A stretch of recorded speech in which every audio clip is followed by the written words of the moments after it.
বন্ধুরা, আজকে আমি বানাচ্ছি লাউ দিয়ে বড়ি দিয়ে একটা তরকারি। এখানে নিয়েছি আমি একটা লাউগুলো সব ছোট ছোট করে কেটে নিয়েছি। এখানে দুখানা কাঁচা লঙ্কা নিয়েছি। এখানে নিয়েছি আমি 1 চামচ সর্ষে গোটা। এখানে নিয়েছি আমি মটরের বড়ি। এখানে দুটো শুকনো লঙ্কা, দুটো তেজপাতা। এখানে নিয়েছি আমি 1 বাটি দুধ। প্রথমে আমি গ্যাসটা জ্বালিয়ে দিলাম, ফ্রাই প্যানটা বসিয়ে দিচ্ছি। এবার এটা গরম হয়ে গেছে ফ্রাই প্যানটা। এখানে আমি 1 চামচ সর্ষে দিয়ে দিলাম। সর্ষেটাকে আমি একটু হালকা করে রোস্ট করে নেব।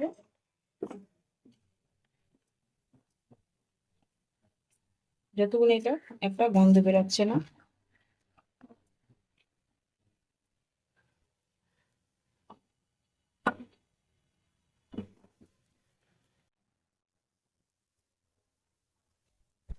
এটা আমার ভাজা হয়ে গেছে। এবার এটাকে আমি ঠান্ডা করার জন্য রেখে দেবো।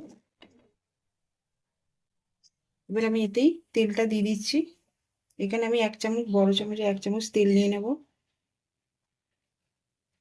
তেলটা আমার গরম হয়ে গেছে। এখানে আমি বড়িগুলো সব ভেজে নেব। এখানে আমি মটরের বড়ি নিয়েছি, একদম লাল লাল করে ভেজে নেব। গ্যাসটাকে হাই করে ভেজে নেবো আমি।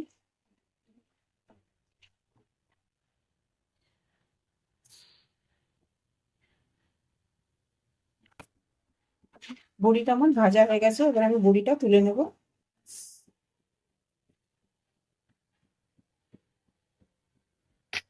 ওই তেলেতেই আমি এখানে 1/2 চামচ সর্ষে দিয়ে দিলাম, লঙ্কা দিয়ে দিলাম আর তেজপাতা। এটা দিয়ে একটু ভাজা ভাজা হয়ে যাবে। এবার লাউগুলো সব এতে দিয়ে দেবো।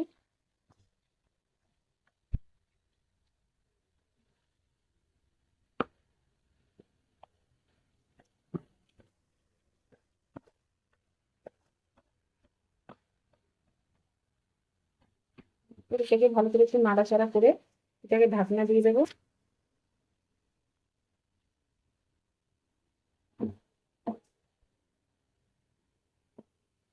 আমার লাউটা সেদ্ধ হচ্ছে, এটা আমি এবার এতে বেটে নেব।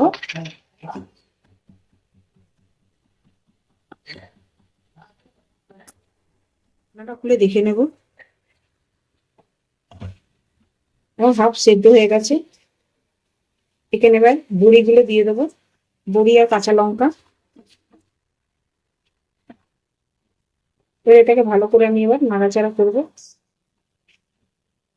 তারপরে দিয়ে দেবো আমি নুন। এতে আমি 1/2 চামচ নুন দিয়ে দিলাম। এবার এটাকে ভালো করে আমি নাড়াচাড়া করে নেব। এবার দিয়ে দেবো আমি এই সর্ষেটা গুঁড়ো। এবার এতে দিয়ে দিলাম আমি 1 বাটি দুধ। এবার এটাকে দুধটাকে দিয়ে আমি ভালো করে নাড়াচাড়া করবো যতক্ষণ দুধটা শুকিয়ে যাচ্ছে না। এবার আমি এটা ঢাকনা লাগিয়ে দেবো। এবার ঢাকনাটা খুলে দেখে নিচ্ছি, জলটা আমার সব শুকিয়ে গেছে। এবার আমি উপর থেকে একটু ঘি দিয়ে দেবো। রেডি হয়ে গেছে আমার লাউ দিয়ে বড়ি দিয়ে তরকারি। এখানে আমি 1 চামচ ঘি দিয়ে দিলাম।